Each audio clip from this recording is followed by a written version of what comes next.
Assalamualaikum Umi. Ya, salah. Kayak di sini Amel bakalan ngelakuin intervensi keperawatan Umi. Di sini intervensi keperawatan itu tuh rencana tindakan tindakan keperawatan yang Amel bisa lakuin untuk Umi di kehidupan sehari-hari gitu Umi.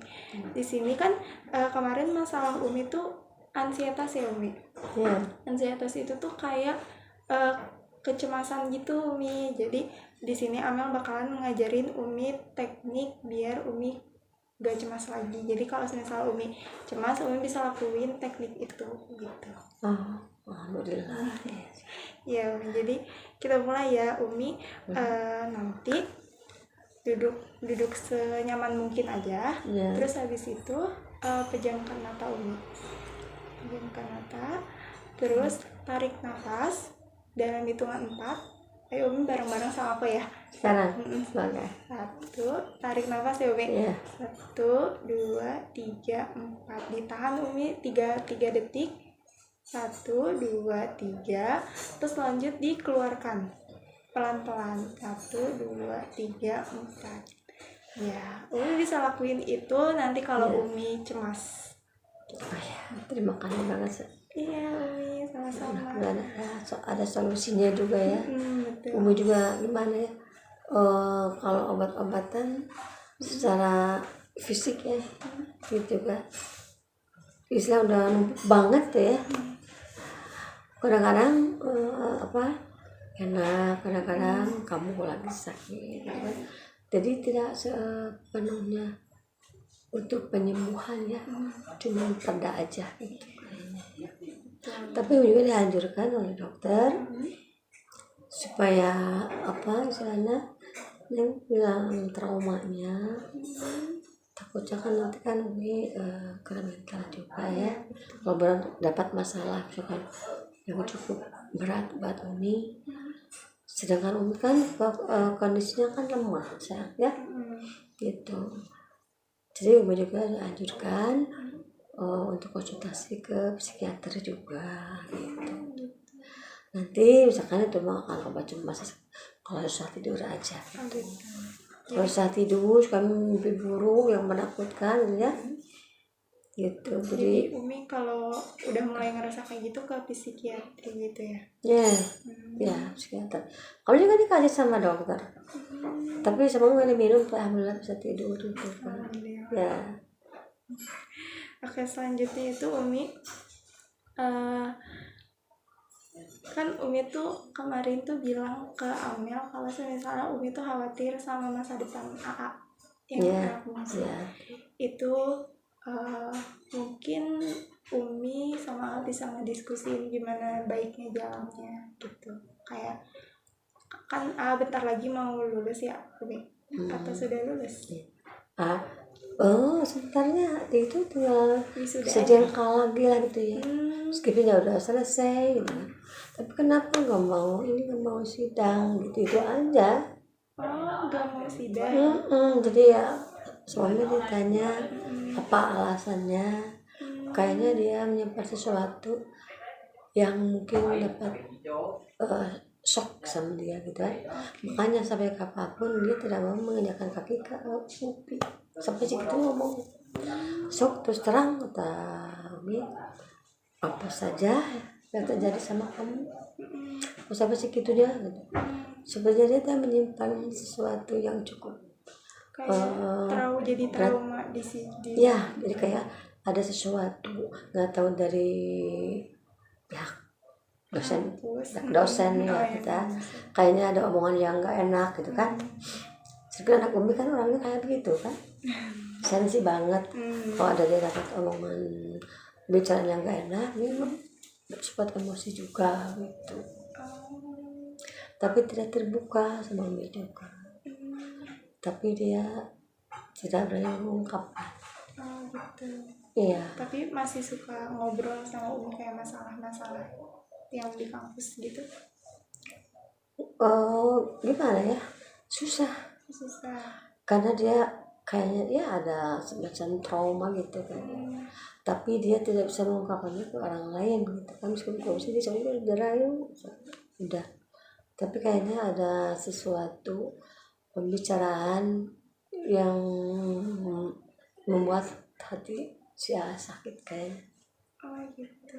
Dari dosennya kayaknya. Ya. Gitu ya. Mungkin nanti Umi bisa diskusiin sama A mulai dari kayak pendekatan dulu biar biar AA biar terbuka sama Umi. Umi juga kan tidak kemaksamannya bisa disupport ya. Disupport dari aku. Mungkin bisa aja Umi. Ya, supaya dia istilahnya kan mau kerja atau mau melanjutkan lagi gitu kan. Sayang itu kan makanya udah di tahap akhir ya. Aduh ya Allah, nggak tahu kenapa nggak pernah terbuka gitu kan. Iya, untuk yang masalah kesehatan yang Umi yang makan itu, Umi kan pasti berat badan Umi kan turun ya Umi? Turun 3 kilo, tadi sekarang 80, 83, tadi 79. Baru timbang tadi? Tadi, jadi turun 4 kilo. Gitu. Alhamdulillah ya. Kami sekarang kan jarang makan, paling malam ngemil buah-buahan gitu kan. Berarti takut juga gitu kan. Berarti Umi harus rutin timbang buat mantau. Iya, sama tensi ya. Tadi dokter juga anjurkan ibu harus selalu cek tensi ibu. Karena tensi ibu jadi kadang-kala naik turun gitu kan, jadi belum stabil. Kadang-kadang drop kemarin kan rendah banget. Kalau tadi udah dicek di rumah sakit tinggi gitu kan. Di rumah sakit berapa Umi? Umi masih ingat? Tadi ada kan? Ya, tadi Umi itu ke dokter internis kan. Berapa tensinya?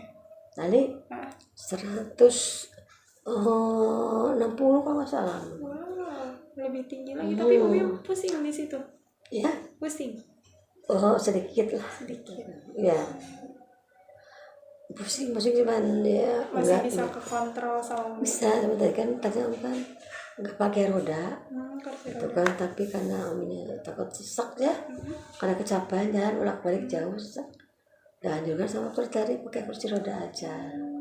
Dan Umi pun di rumah tidak boleh olahraga yang berat dulu, nggak boleh. Ibu jangan banyak bergerak dulu, jangan kecapean, dan jangan terlalu banyak pikiran. Berarti harus istirahat total. Iya. Tapi kalau itu kalau jalan pelan-pelan sekarang Umi dari dapur ke sini sebelum balik aja gitu kan. Itu kan menguatkan pernafasan Umi gitu kan. Kalau Umi nafasnya pendek. Umi nafasnya pendek. Berarti Umi kalau jalan sedikit aja udah capek. Capek banget. Aduh tadi juga nyapu ini aja, saya nyapu karpet. Sama nyapu itu capek banget, sesek gitu kan. Umi kan tadi kan jadi bingung juga ya. Itu dokter jantung udah bagus. Sementara tadi sama dokter internis ibu ini belum sembuh total gitu kan. Jadi agak bingung gimana ya. Cuma harus dijaga itu satu lambungnya, kedua tensi harus selalu rutin dicek ya. Umi ada alatnya atau nanti mau sama Mel aja dicek? Umi ada tapi yang elektrik mah kayaknya kurang akurat sayang ya. Ya udah nanti kalau Umi mau ditensi ke Amel aja. Boleh sih. Nanti WhatsApp yang aja ya. Iya boleh. Mau ditensi ya. Kalau bisa ngajak ke dokter kan jauh nih. Untuk tensi aja aku udah. Ya kemarin Umi beli yang elektrik. Itu emang betul kurang akurat gitu kan. Ya. Jadi jarang dipakai gitu saya. Sama lemak. Makanya ibu katanya berat badannya harus diturunkan 10 kilo gitu kan. Gitu tadi nggak akan 10 kilo. Dan segera juga susah gitu. Tapi alhamdulillah bisa punya sakit ya kan makan sedikit ya. Karena pagi-pagi paling 3 suap atau 4 suap sudah. Tiap hari dulu nanti makan buah-buahan gitu saya. Jadi pengen yang ngemil juga gitu sekarang udah pada boleh. Iya. Tapi boleh nyicipin dah, tapi nggak banyak sedikit Iya. gitu ya. Harus dikontrol ya Umi. Ya. Jadi ini sempat pusing juga ya, stres ini. Ini gimana bagusnya gitu, situasinya gimana? Aneh itu kata dokter jantung begini ya. Bagus kata gitu kan, sudah diberhentikan kan obat jantungnya, cuma dikasih obat pengencer darah aja sama lambung, vitamin aja gitu aja. Dan dari dokter internis juga dikasih lagi obat lambung lagi. Jadi menumpuk ya Umi. Jadi Umi bingung juga ya, yang gini aja kata Umi tadi bilang ke si AA, yang dari dokter jantung dulu itu dihabiskan dulu. Kan sebulan sekali. Iya. Nah itu sudah habis nanti baru yang dari dokter internis gitu. Jadi Ibu juga harus kesana lagi ya, mau dicek apa ya. Harus laporan lagi ke rumah sakit. Iya. Tadi dikasih obat cuma 2 minggu gitu sama dokter internis tadi. Karena kan belum di CT scan. Kalau di CT scan itu nanti ketahuan semua lah gitu kan. Kenapa dokter nggak di sini aja? Oh, nggak apa-apa lah ibu bayar gitu kan. Udah katanya nggak usah bu, sayang udah sebentar lagi kan bulan depan, udah sebentar lagi nanti itu kan scan itu kan nanti istilahnya semua ibu ketahuan semua gitu kan. Dan yang intinya itu di jantungnya ibu katanya gitu. Tadi juga aduh. Jadi bingung dia gitu kan. Dok kalau di stop sama dokter jantung, dok kenapa di stop? Katanya itu ibu sudah bagus. Dok takutnya gini kan, ini kan belum kelar ya. Masih ada satu lagi yang harus ditusiskan itu kan belum. Kata ibu tuh, ibu nggak mau diberhentikan begitu saja gitu kan. Pokoknya ibu minta obat jantung aja. Tapi sampai sekarang sama Umi gak ada minum sih, enggak. Disimpan aja yang diminum itu vitamin, obat lambung ya, sama obat pengencer darah. Itu obat darah tinggi juga dikasih. Tapi itu darah tinggi Umi diminum, yang obat darah tinggi. Tadi udah. Cuma yang nggak diminum tuh obat jantungnya aja. Ya kata dokter stop aja dulu gitu kan. Coba ibu ini stop ibu misalkan kondisi ibu bagus enggak gitu. Itu sayang. Mungkin intervensi. Ada lagi Umi yang mungkin Umi mau tanyain ke Amel gitu atau cukup? Saya cuma ini aja. Cukup sih ya. Nanti sekali-kali ya tolong ngobrol sama si ibu sudah. Boleh. Kalau cara aja dia. Ini bilang. Jadi mungkin kalau orang lain bisa diatur ya. Kalau ke Umi nggak mau ngomong ke bapak juga nggak mau ngomong, siapa pun nggak mau ngomong. Mungkin takut jadi beban pikiran ke Umi kali ya. Oh iya kalau itu jelas ini kan sakitan gitu. Biasanya suka ngomong ke kakak-kakaknya curhat, dia aslinya tertutup banget tuh. Coba sama saya kan, coba sama saya ditembak aja ya, ditembak kenapa gitu kan. Sampai gitu itu habis stok itu karena itu tuh Itu mulainya dari kapan Umi kayak gitu? Kemarin aja apa sejak kapan disuruh skripsi sedikit ya. Kata bapak cepet selesaikan skripsi, kamu nanti sidang gitu kan. Udah bantu sama Pak Rektor juga. Yang penting skripsi bereskan, sidang, nilainya gimana dia aja yang penting kamu lulus dulu. Iya, sidang dulu. Sidang dulu yang penting nilainya mah gimana dia aja yang penting kamu lulus, itu kan kamu kan punya gelar.